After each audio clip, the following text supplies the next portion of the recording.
2024 est sur le point de se terminer. On ressent déjà un esprit festif un peu partout. Mais c'est aussi le moment parfait pour faire une petite introspection sur le déroulement de l'année. Où est-ce que j'en suis aujourd'hui par rapport aux objectifs que je me suis fixés l'année dernière, un an plus tard? Dans cette vidéo, je vais te partager à cœur ouvert mon bilan sur cette année 2024. Si tu es nouveau sur cette chaîne et que tu n'as pas encore vu la vidéo dans laquelle je planifie mes objectifs de 2024, je t'invite à aller la regarder avant celle-ci en cliquant sur le lien qui va apparaître en haut à droite. Faire le bilan, c'est super important parce que ça permet de voir ce qui marche, ce qui ne marche pas et de prendre conscience de tout le chemin que l'on a parcouru pour démarrer la nouvelle année dans les meilleures conditions possibles.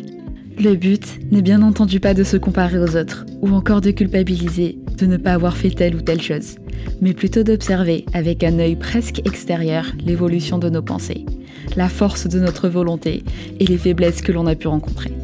Sans plus tarder, je t'invite également à prendre de quoi noter pour faire ton bilan avec moi, et n'hésite pas à le partager en commentaire.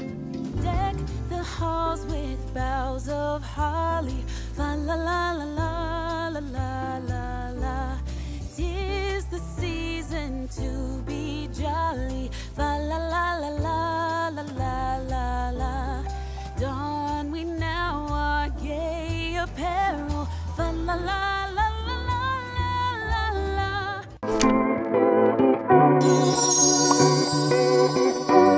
Je vais récupérer le même fichier que j'avais rédigé l'année dernière avec l'ensemble de mes objectifs de l'année et je vais les évaluer à l'aide de 3 couleurs. En vert, je vais mettre les objectifs accomplis, en jaune, ceux partiellement accomplis et en rouge, ceux non accomplis.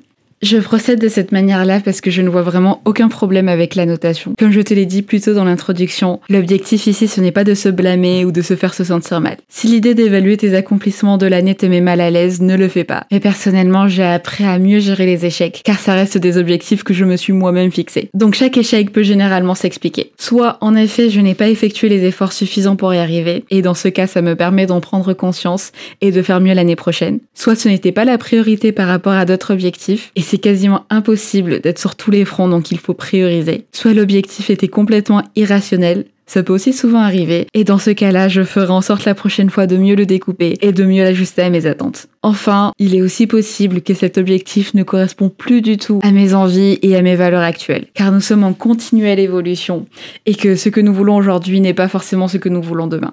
Démarrons par les objectifs d'ordre plus personnel que je me suis fixé, et que j'ai d'ailleurs trié en 4 catégories.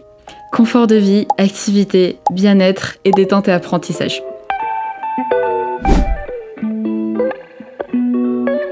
En ce qui concerne mon confort de vie, en 2023, j'ai déménagé dans une toute nouvelle région. Et vu que je n'avais pas 3 mois de bulletin de salaire et une période d'essai validée, j'ai donc galéré à trouver un logement et je me suis retrouvée dans un appartement temporaire de type résidence-hôtel que je devais quitter avant début juin. Mon objectif pour 2024, c'était donc de retrouver un logement le plus rapidement possible dans lequel j'aurais pu réellement m'installer et me sentir chez moi. Et après plus de 9 mois de recherche infructueuse, j'ai finalement fini par trouver l'appartement de mes rêves que j'ai décoré à mon goût. Il n'est pas très grand, c'est un TD de 38 mètres carrés, mais je m'y sens vraiment super bien dedans. J'ai mon petit espace de bureau que j'adore et c'est vraiment mon petit cocon. J'ai même en bonus une petite terrasse avec un petit aperçu mer, en ayant toujours rêvé d'avoir un jour une vue mer, mais que demander de plus. Donc je peux dire que cet objectif a été entièrement validé et je dirais même à plus de 100%. Donc morale de l'histoire, ne t'interdis pas de rêver, parce qu'il y a vraiment un monde où ces rêves peuvent se concrétiser.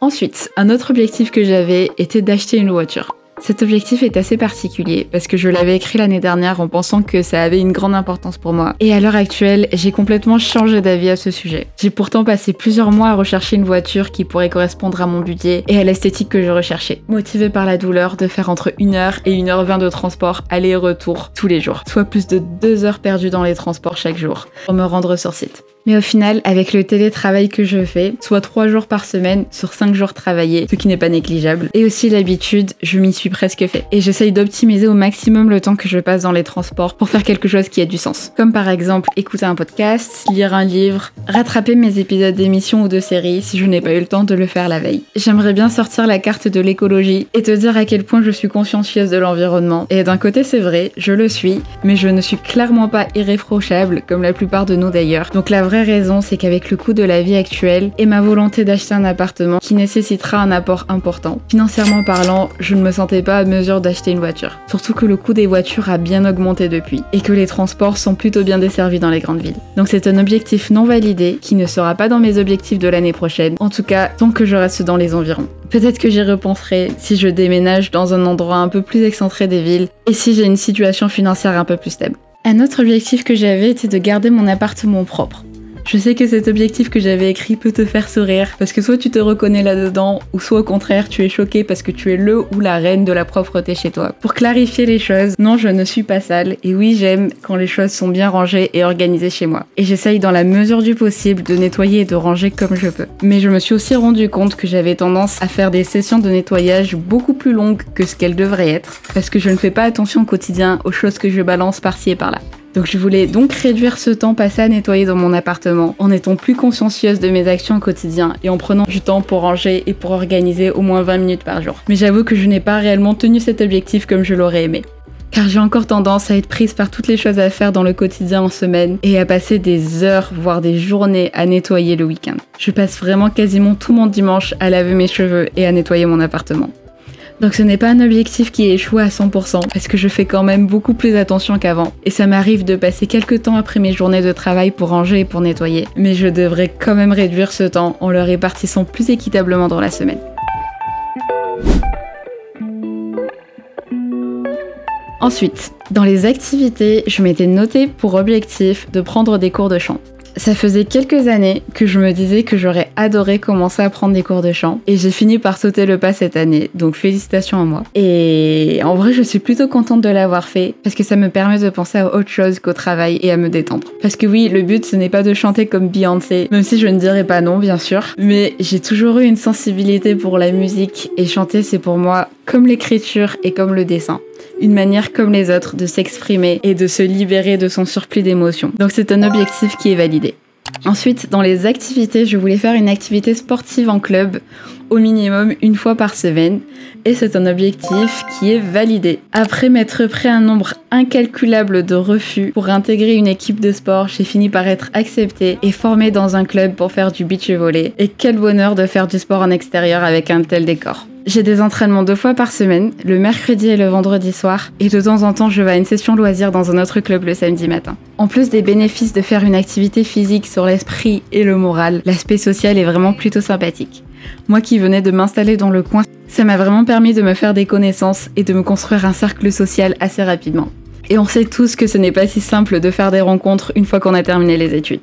Ensuite, un autre objectif, je m'avais noté de faire de la peinture. Je ne sais pas si je t'en ai déjà parlé sur cette chaîne ou pas, mais je suis initialement une très grande fan de dessin. Je dessine depuis l'âge de mes 14 ans et cette passion m'a longtemps accompagnée jusqu'à ce que je débute l'université. À partir de ce moment, je n'ai plus vraiment pris le temps pour ça et j'ai surtout commencé à vouloir faire plus d'activités sociales. Même si j'aimais beaucoup le dessin, c'est vrai que ça prend du temps et qu'au final, c'est une activité très solitaire. Donc j'ai progressivement arrêté. Mais depuis que j'ai commencé mon travail, je me dis que je n'ai plus vraiment cette chose qui me passionne et me calme en même temps et pour laquelle je n'attends aucun résultat. Donc oui, j'ai ce projet de cette chaîne YouTube que j'aime énormément et qui me permet de penser à autre chose et qui me stimule intellectuellement tout en me divertissant. Mais au final, ça reste du travail sur mes projets personnels et j'aimerais beaucoup développer cette activité pour que je puisse travailler sur mes propres projets plus tard. Mais le dessin, c'était un peu différent parce que je n'avais pas pour ambition de vivre de mon art et la peinture, ça a vraiment pour moi un effet thérapeutique et calmant que j'adore. Car ça m'aide à relâcher tout mon stress et à vivre sur le moment présent. C'est pour cette raison que je voulais reprendre, mais c'est un objectif qui n'est pas validé, parce que je n'ai pas trouvé du temps pour en faire, ou plutôt je ne m'en suis pas donné. Parce que soyons honnêtes, en réalité on est vraiment tous maîtres de notre temps et de ce qu'on fait avec.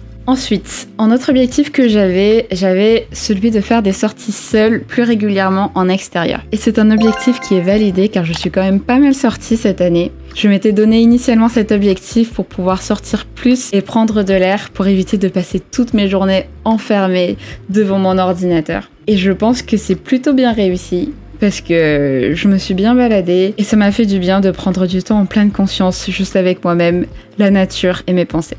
Je voulais également faire plus d'activités sociales et sortir plus régulièrement avec des amis. Et en ce qui concerne cet objectif, je dirais également qu'il est validé car je suis quand même pas mal sortie cette année. Pas énormément non plus parce que ça ne fait pas partie de ma personnalité et que je suis relativement casanière, mais j'ai quand même organisé pas mal d'événements sociaux cette année. J'ai invité pas mal d'amis à passer du temps chez moi, je suis sortie en terrasse et en café, je suis partie voir un concert pour la première fois de ma vie, j'ai passé des petites soirées chill, jeux de société et j'ai fait quelques sorties aussi avec des amis du travail, donc c'était plutôt sympa. Rencontrer des nouvelles personnes est également un objectif que j'ai pu valider. Entre mes activités sportives, le travail et les connaissances de connaissances, j'ai bien étendu mon cercle de connaissances cette année.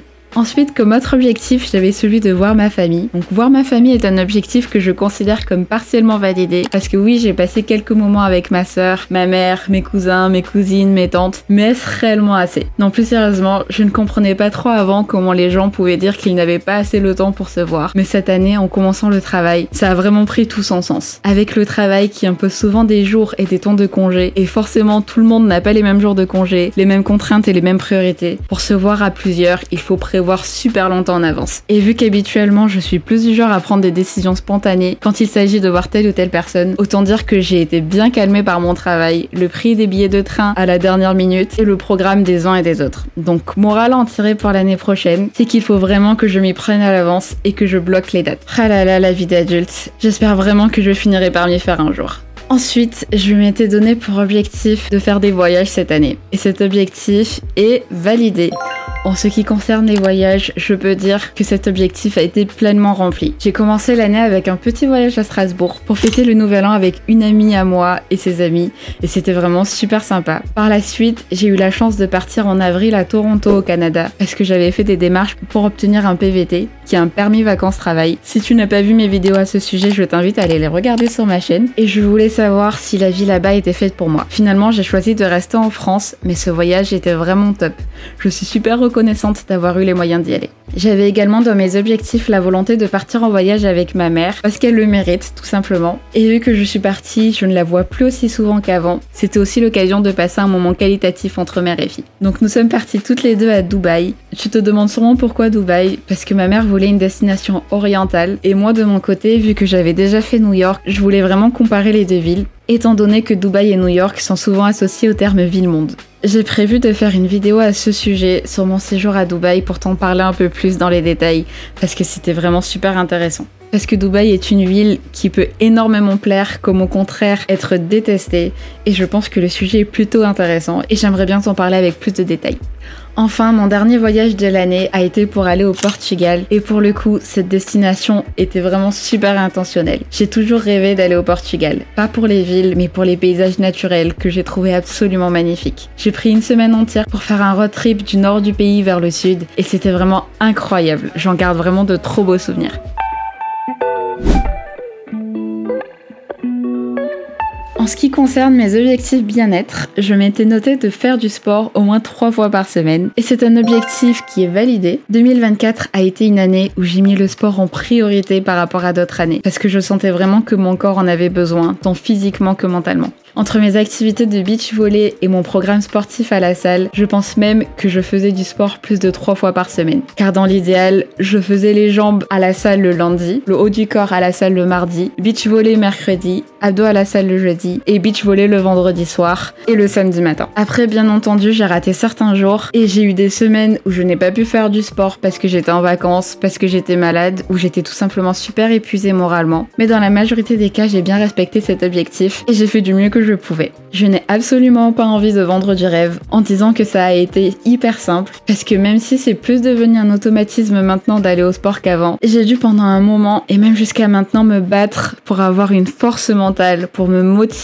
à me lever et aller à la salle de sport ou aller au beach volley. Mais une fois sur place, la machine est lancée et je ne regrette jamais de m'être motivée pour me bouger. Je suis même convaincue que le sport est une des clés du bien-être et du bonheur au quotidien et j'espère pouvoir renouveler cet objectif pour l'année prochaine. Je te prépare d'ailleurs une vidéo sur ma routine sportive pour le début de l'année, donc keep up to date. Ensuite, j'avais un objectif assez basique de dormir au moins 7 heures par nuit parce que quand j'étais en études, j'avais tendance à négliger énormément mon sommeil et ça avait des impacts désastreux sur mon corps, mon énergie et mon moral. Donc si tu ne te sens pas trop dans ton assiette, check tes heures et tes horaires de sommeil et tu auras peut-être des réponses. Mais cette année, franchement, je suis plutôt fière de moi parce que j'ai été ultra vigilante sur l'heure à laquelle j'allais me coucher. Généralement, j'allais dormir vers 23h30 minuit et je me levais entre 6h30 et 7h30, ce qui me fait mes 7 heures de sommeil. Donc j'ai été plutôt consistante. En ce qui concerne mon bien-être, j'avais également noté le fait de boire plus d'eau et de cuisiner des plats équilibrés. Et je pense que cet objectif est un succès.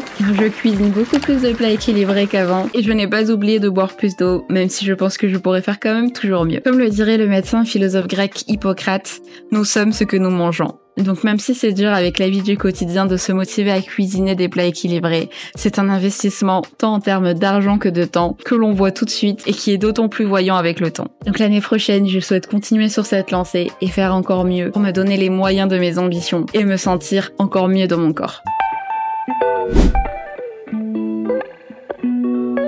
Ensuite, un autre objectif que je m'étais donné était de prendre du temps pour me reposer et pour me détendre. J'ai mis cet objectif en moyennement résolu, car même si je me suis permise pas mal de moments de détente cette année, entre la lecture, les films, les séries et les sorties, je pense que j'aurais pu faire mieux, parce que je me suis sentie relativement stressée dans l'année. Et pour être complètement honnête avec moi-même, je pense que je me mets toute seule énormément de pression pour parfois pas grand-chose. Et j'ai aussi énormément de mal à lâcher prise. J'ai du mal à me dire que ce n'est pas grave si je n'ai pas fini une chose que j'avais dit que je finirai, que ça soit pour le travail ou pour mes projets personnels. Et j'ai aussi beaucoup de mal à me déconnecter pour passer du travail à la détente. Je pense que je pourrais essayer de mieux gérer ça l'année prochaine. On m'a beaucoup parlé de méditation qui serait apparemment très bénéfique. J'ai un peu essayé, c'est vrai que ça m'a un peu aidé, mais vu que je ne m'y connais pas énormément, je ne sais pas trop si je fais les choses correctement. Ensuite, je m'étais noté le fait de prendre soin de mon corps, donc de ma peau, de mes cheveux et du reste. En ce qui concerne le fait de prendre soin de son corps, je reste assez régulière sur ma routine capillaire.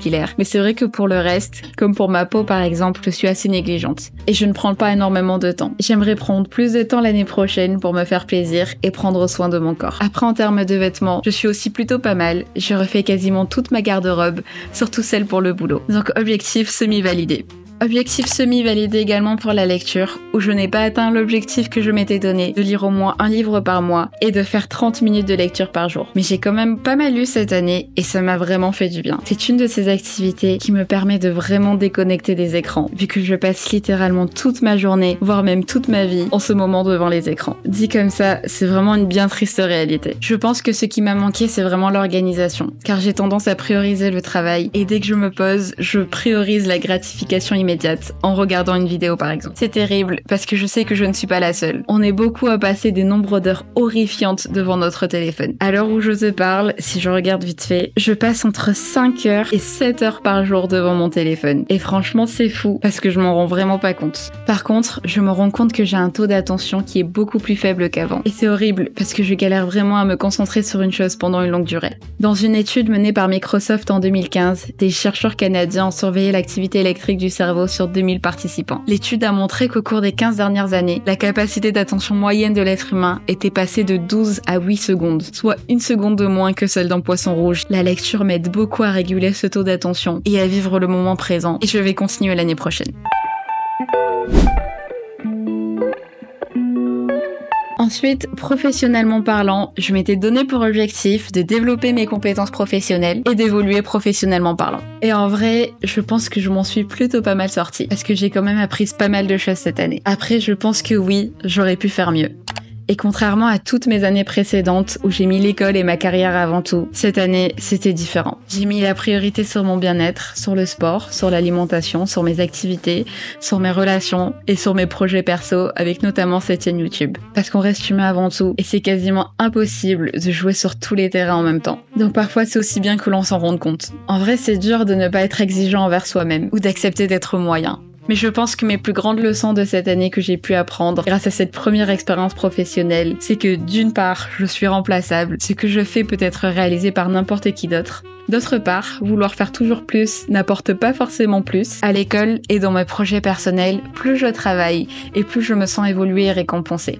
Mais dans le monde pro, c'est différent. Faire plus, c'est montrer aux autres que je peux assumer plus de responsabilités. Et donc, je fais beaucoup plus de travail pour au final le même salaire en impactant ma santé mentale et mon temps personnel. J'ai également appris à ne plus attendre de reconnaissance. Sur le même principe que le point d'avant, je suis rentrée dans le monde professionnel avec mon mindset d'écolière première de la classe. Et j'attendais inconsciemment de la reconnaissance, comme pourraient le faire des professeurs ou encore des parents. Même si cela peut arriver d'obtenir de la reconnaissance, rentrer dans cette mentalité dans le monde professionnel peut réellement impacter notre santé mentale. J'ai aussi appris que c'était impossible de vouloir mener plusieurs combats en même temps. Donc c'est important d'avancer une chose après l'autre en prenant son temps. Enfin, finalement, j'ai appris que c'était impossible de s'entendre avec tout le monde. Que l'on peut apprendre à collaborer malgré nos différends. Au final, j'en ferai sûrement une autre vidéo, mais cette première expérience professionnelle m'a permis de mieux me connaître et de savoir ce que je désirais réellement. Enfin, les derniers objectifs que je m'étais notés étaient concernant mes projets perso. Je voulais dans un premier temps développer ma chaîne YouTube et publier une vidéo par semaine. Et autant dire que je n'ai pas réussi le dernier objectif de publication d'une vidéo par semaine.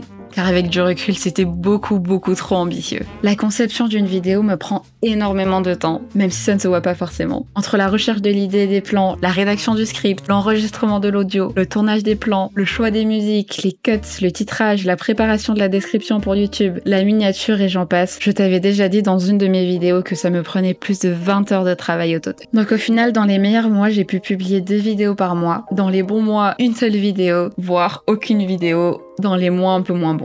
J'ai également fait une pause de 3 mois dans laquelle j'ai constaté avec désolation que ce rythme était vraiment impossible à tenir. Parce qu'avec le sport, mes activités, mon travail à temps plein à côté, c'est vraiment quasiment impossible, même si j'aurais passé tout le reste de mon temps juste à faire ça. Mais je n'abandonne pas cet objectif pour autant. Cette fois, je vais réfléchir de manière plus smart pour voir où est-ce que je peux gagner du temps et ce que je peux déléguer. Donc c'est certes un objectif non validé, mais je pense honnêtement que je n'aurais pas autant publié si je ne l'avais pas en tête. Et ça m'a permis réellement d'apprendre énormément. Tu connais forcément le dicton « Vise la lune pour atteindre les étoiles ». En ce qui concerne le fait de développer ma chaîne YouTube, je pense honnêtement que c'est un objectif qui est validé parce que quand j'y repense, j'ai commencé de zéro et je n'aurais honnêtement jamais cru que j'aurais pu atteindre plus de 800 personnes en moins d'1 an. Et en plus, avec des publications peu régulières. Donc je suis extrêmement reconnaissante envers toi qui regardes cette vidéo jusqu'à maintenant. Donc voilà, tu as un petit aperçu de là où j'en suis sur mes objectifs que je m'étais fixés en 2024. Et dans la globalité, je pense que je suis quand même plutôt satisfaite du résultat. J'ai l'impression d'avoir accompli un bon nombre de mes objectifs et même ceux que je n'ai pas accomplis m'ont permis d'apprendre beaucoup de choses sur moi et je suis sûre que je ferai mieux l'année prochaine. On parle beaucoup de ce que l'on a accompli ou pas, mais on oublie souvent l'essentiel, le moment présent, ou les moments dans lesquels on s'est senti réellement vivant et qui resteront à jamais gravés dans notre mémoire. Donc pour terminer cette vidéo, je te laisse sur un petit récap de cette année 2024. When we wake, hear the birds and see the sun. Side by side our fears are done. Oh, the good times just begun.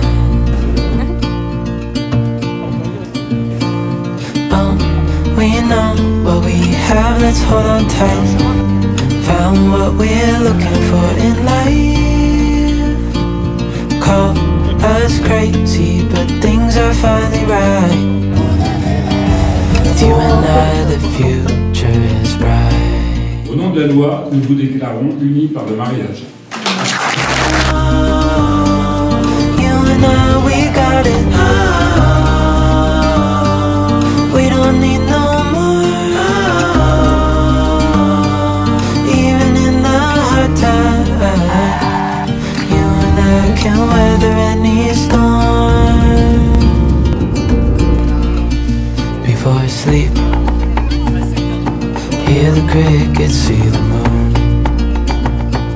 Side by side and through. No limit to what we can do. Oh, we know what we have, let's hold on tight. Found what we're looking for in life. Call us crazy, but things are finally right. With you and I, the future is bright.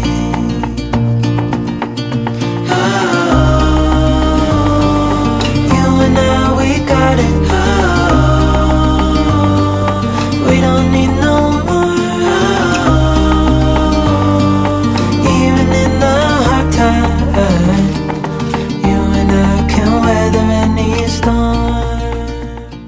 Merci à toi pour avoir suivi cette vidéo. J'espère que cette vidéo t'aura plu. Si c'est le cas, n'hésite pas à partager ton ressenti en commentaire. Je te souhaite également de très bonnes fêtes et une très bonne fin d'année. Profite bien et je te dis à l'année prochaine pour la prochaine vidéo.